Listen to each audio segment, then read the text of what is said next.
জনাব পীর সাহেব হুজুর কেবলা, আমার সামনে বসে থাকা দিনদার পরহেজগার জ্ঞানী গুণী বুদ্ধিজীবী বিচক্ষণ আমার পিয়ারা হাবিবে মায়ার উম্মতে মোহাম্মদী সাল্লাল্লাহু আলাইহি ওয়াসাল্লাম, পর্দার অন্তর আড়ালে আমার লজ্জাবতী শীতলপতি অজ্ঞবতী সবর কারণী ধৈর্য ধারণী ধার্মিকা আল্লাহওয়ালা আল্লাহ ভীরু খোদা ভীরু আমার সোনামণি মা ও বোনেরা, যতক্ষণ কথা বলবো আল্লাহ যেন বক্তা এবং শ্রোতা উভয়কে আমল করার তৌফিক দান করেন।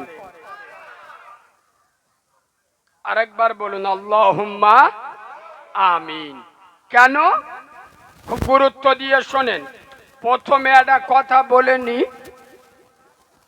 আবেগের নাম ইসলাম নয়। ইসলাম আবেগ দিয়ে চলে না, বিবেকের নাম হলো ইসলাম। ইসলাম চলে বিবেক দিয়ে, আবেগ দিয়ে নয়। আপনারা যারা এখানে এসে বসেছেন, আমি নবীর মেম্বারে বসে খুব দায়িত্ব নিয়ে বলতে পারি 100-র মধ্যে 90 জন আবেগে এসে বসেছেন, বিবেক দিয়ে বসেন নাই। মুসলমানের ছানারা যদি বিবেক দিয়ে জলসা শুনতো, ক্যানিং এলাকায় একটাও হারামখোর থাকতো না। মুসলমানরা যদি বিবেক দিয়ে জলসা শুনতো, ক্যানিং এলাকায় একটাও বেনামাজি থাকতো না। ঠিক বলছি না ভুল বলছি? এরা যদি বিবেক দিয়ে জলসা শুনতো, তাহলে এই এলাকায় বন্দোলন গুরুবুলনের বিরুদ্ধে মৌলবীদের আর গাবজাদি হতো না। এরা যদি বিবেক দিয়ে জলসা শুনতো, তাহলে বাম্মা ভাত না খেতে পেয়ে এমনি থাকতো না। আমরা আবেগ দিয়ে জলসা শুনি। বলুন, আমি বহুবার বলেছি, গোটা পৃথিবী এই ভাঙড় আর ক্যানিং এলাকায় যত জলসা হয়, গোটা দুনিয়ায় এত জলসা করতে হয় না। তমু মসজিদ গুলো গিয়ে দেখুন তো, সকালবেলায় ফজরের সময় ইমাম সাহেব নামাজ পড়াচ্ছে, মুক্তাদি মুয়াজ্জিম ইমাম সাহেব জিবরিল মিকাইল সব শুধু 5-6 জন হবে। ঠিক বলছি না ভুল বলছি? এরা আবার মুসলমানের ছানা, ওই তো জলসায় বসে কি সুন্দর ওয়াজ শুনতে। জালি মাল কিরাম ধরি দেখবেন, দেখবেন নবী দিবস করতে নবীর ওয়াজ শুনবো, নবীর জীবনে শুনবো, পাকামি করার জায়গা পাও নাই। তুই নবীর জীবনী শুনে কি করবি রে বিয়াদব? এখনো পর্যন্ত মাথায় টুপি দিই না, হারাম খাওয়া ছাড়ি না, এখন তো নামাজ পড়িস না, জীবনে কোনোদিন পেশাব করে কলম ধুস না, তুই নবীর জীবনী শুনে কি করবি? মাদরামি করার জায়গা পাও নাই। কবে সারবে?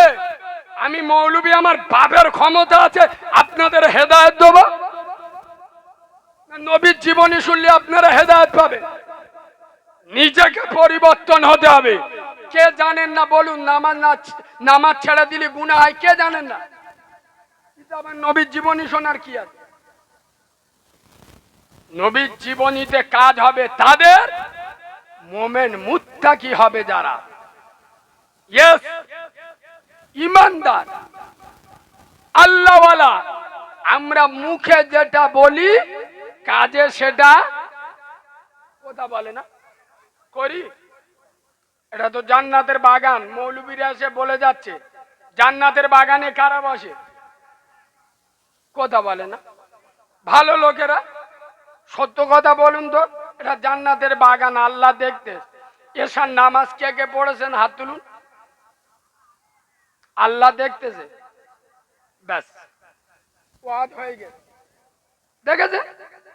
এরা তো নামাজ পড়তে আছেন, এরা তো ওয়াজ শুনতে আছে। এই জন্য আমি এমনি বললাম যে আবেগের নাম ইসলাম নয়, বিবেকের নাম ইসলাম। যারা আল্লাহর সাথে চিটিংবাজি করে এদের ওয়াজ শুনে কোনো লাভ আছে? এই বাবু, কসম খোদার, আমি বাচ্চা মাওলানা কারিমুল্লাহ জেহাদি নবীর মেম্বারে বসে বলছি, মদিনার পার্লামেন্টে দাঁড়িয়ে আব্দুল্লাহর বেটা নূরে মোহাম্মদ আমেনার লাল বলে যাচ্ছেন, আসসালাতু ইমাদুদ্দিন। যারা নামাজ ছেড়ে দেবে ওরা আমার ইসলামের খুঁটিটা ভেঙে দেবে। আসসালাতু ইমাদুদ্দিন, নামাজ হলো ইসলামের খুঁটি। কসম খোদার, নবী বলেন নাই নরেন্দ্র মোদী আমার ইসলামের খুঁটি ভেঙে দেবে। নবী বলেন নাই যোগী আদিত্যনাথ আমার ইসলামের খুঁটি ভেঙে দেবে। নবী বলেন নাই কাঁথির শুভেন্দু অধিকারী আমার ইসলামের খুঁটি ভেঙে দেবে। নবী বলেন নাই আপনার মেদিনীপুরের দিলীপ ঘোষ আমার ইসলামের খুঁটি ভেঙে দেবে। কসম খোদার, মদিনার মসজিদ নববীতে দাঁড়িয়ে বিশ্ব নবী বলে যাচ্ছেন, যে সমস্ত মুসলমানের ছানারা, যে সমস্ত মুসলমানের বাচ্চারা নিজেদের মুসলমান বলে দাবি করবে, উম্মতে মুহাম্মাদি বলে দাবি করবে, আশিকে রাসূল বলে নিজেদের পরিচয় দেবে, তারপরেও যারা নামাজ ছেড়ে দেবে, আমি রাসূল বলে যাচ্ছি ওরা নিজের হাতে আমার ইসলামের খুঁটিটা ভেঙে দেবে। আমি আপনি মুসলিম নামের মুনাফিক চিটিংবাজের বাচ্চা প্রত্যেক দিন একবার দুবার নয়, 5 বার নিজের হাতে ইসলামের খুঁটি ভেঙে ক্যানিং বাজারে দাঁড়িয়ে বলতে উম্মতে মুহাম্মাদি। জিবরাইল বলতে শালা টুটি দিবে তোর মনে নাকি রে বল, একক তো নামাজ নি উম্মতে মুহাম্মাদি। এই কসম খোদার, যে নবীর মহাব্বতে এখানে ওয়াজ শুনতে এসছেন, শোনেন, রাসূল সারা জীবন লড়াই করে গেছে এই নামাজের আন্দোলন করতে গিয়ে। ইয়েস, তার নবুয়তের রক্ত ঝরিয়েছে এই নামাজের জন্য। কসম খোদার, তাই তো রাসূলুল্লাহ যেদিন পৃথিবী ছেড়ে চলে যাচ্ছে, হাসান হুসেনের মতো প্রিয়জনের কথা নবী বলেন নাই। রাসূল খাদিজা আয়েশার কথা বলেন নাই। নবী বলে যাচ্ছেন উম্মতকে, আসসালাত আসসালাত, নামাজ নামাজ, ওয়ামা মালাকাত আইমানুকুম, উম্মতরে নামাজ ছেড়ে দিস না। নবী উম্মতকে রেখে গেল নামাজের ভিতরে, আর উম্মত বলো সকালবেলা উঠে মার কাছে টাকা নে ক্যানিং গিয়ে লটারি টিকিট কাটছে, বিসমিল্লাহ। এ হানা না, এই হানা না, উম্মত মদের আড্ডায়, উম্মত সুদের আড্ডায়, উম্মত জেনার আড্ডায়, আর নবী শুয়ে শুয়ে আজও কাঁদছে, আল্লাহ আমার উম্মতের কি হবে, এ মুসলমানের চেতনা কবে ফিরবে। এই বাবু, প্রত্যেকের কাছে মোবাইল ফোন আছে না? এ মাল না থাকলে হয়, সবার কাছে আছে। খুব গুরুত্ব দিয়ে শোনে, মোবাইলে সব আছে, শুধু চার্জ নেই। মোবাইল চলবে, কথা বলে না, মোবাইলে সব আছে, কি নাই? চার্জ নাই, মোবাইল বন্ধ। কসম খোদার, তোমার ভিতরে সব আছে, নামাজ নাই। তোর মতো বিয়াদবের জন্য জান্নাতের দরজা বন্ধ। এই কথা শুনছেন? কথা শুনছেন? 2 লাখ টাকার মোবাইল সব আছে, মোবাইলে যা যা থাকার সব মোবাইলের ভিতরে আছে। 2 লাখ টাকার মোবাইল, শুধু চার্জ নেই, মোবাইল চলবে কি? চলবে না। আপনার ভিতরে রোজা আছে, হজ আছে, যাকাত আছে, নবী দিবস হলি জলসায় 2000 টাকা দাও, সেও আছে। ইয়েতিমকে ভালোবাসো, বাম্মার সাথে ভালো ব্যবহার করো, প্রতিবেশীর হক আদায় করো, সব ঠিক আছে, শুধু নামাজ নেই। চলবে? কসম খোদার, চাঁদ ছাড়া মোবাইল যেমন বেকার, নামাজ ছাড়া উম্মত বেকার। ইয়েস, নামাজ পড়ো, মসজিদে যাও, আল্লাহর ঘরে যাও, আল্লাহর কাছে মাথা নত করো। আজ মুসলমানের ছানাদের কোন ভাষায় বোঝাবো? নবী চলে গেছে 1500 বছর হয়ে গেল, ইমামরা এসে সোনা মোনা চুমো খেয়ে বুঝে গেল মালগুলো সেরেছে। দাদা পীর এসে লোকের হাতে পায়ে ধরে বুঝিয়ে গেল। দাদা পীরের 5 কলিজার টুকরা 5 হুজুর লোকের হাতে পায়ে ধরে চুমো খেয়ে বুঝে গেল।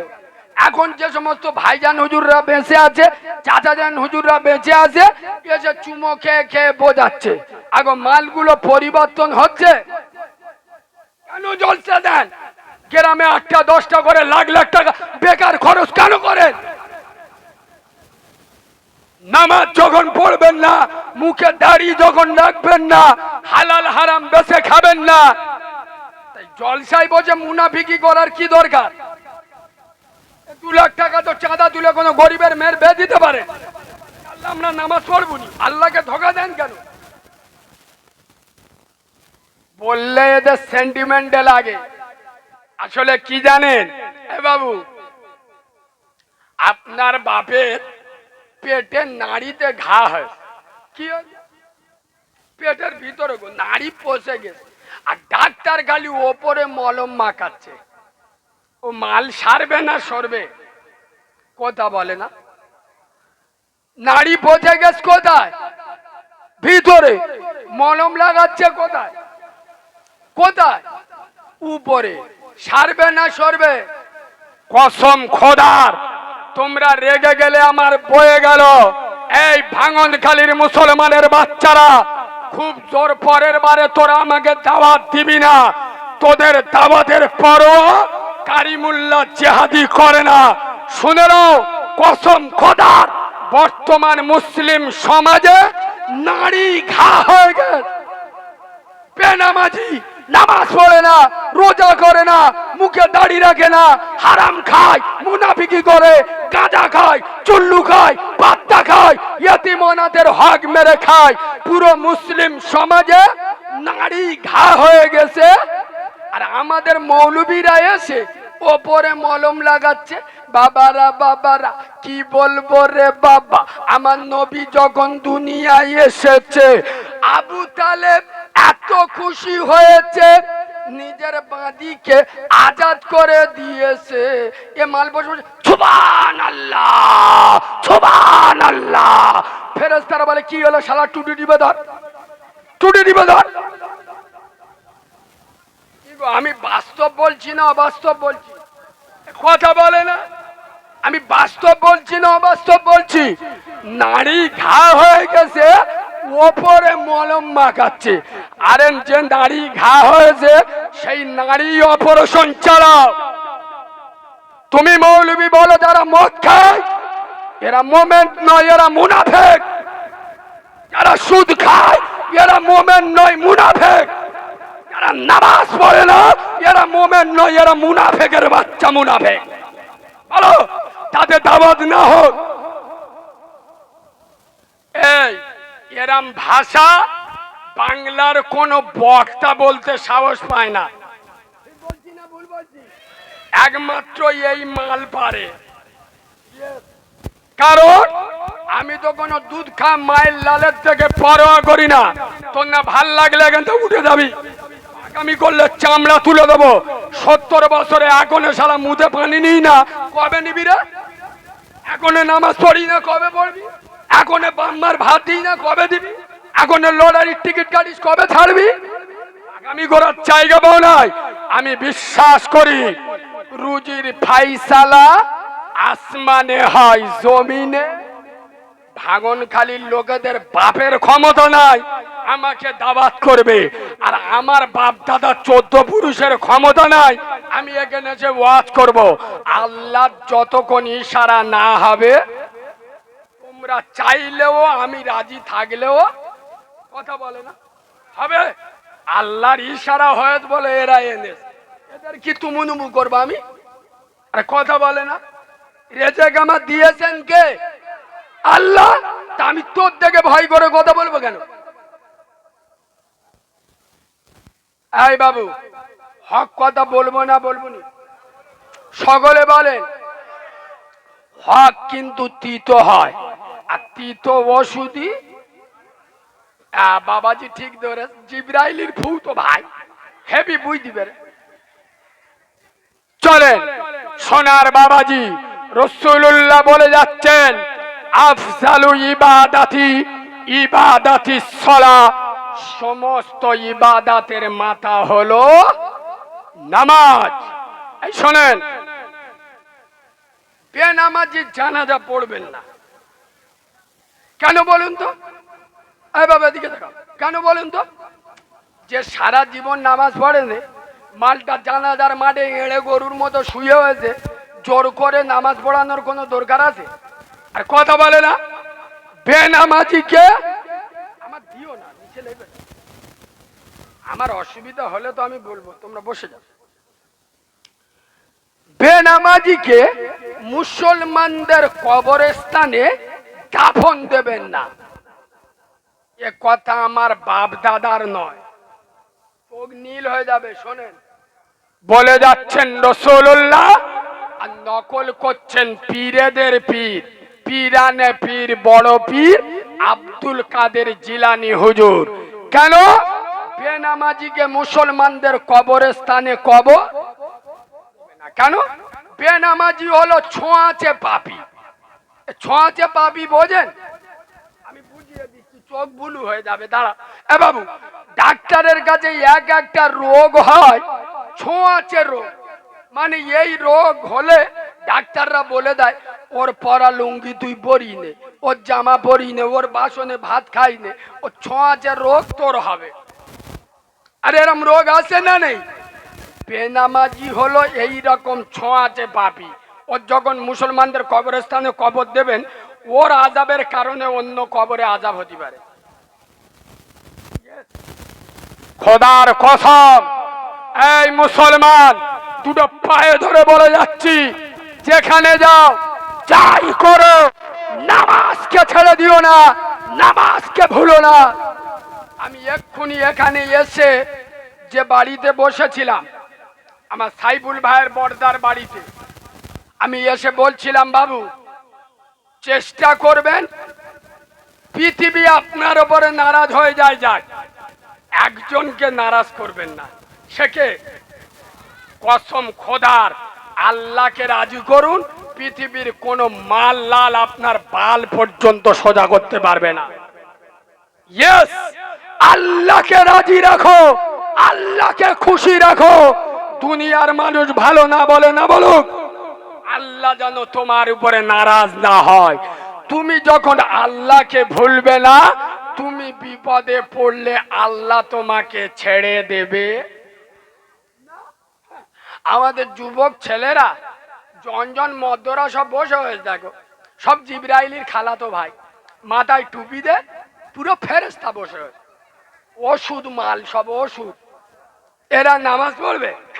যুবকদের বলে না, এ বাবু এই যুবক ছেলেরা নামাজ পড় না বাবা। যুবকরা কি বলবে জানো? দেখো নামাজ পড়ার বয়স হয়েছে, নামাজ পড়বে কখন? পাইবিলাই লিক করবে যখন। মানে বুঝতে পারেন না? বুঝে বলবো, হ্যাঁ চাচা হেভি বুঝে।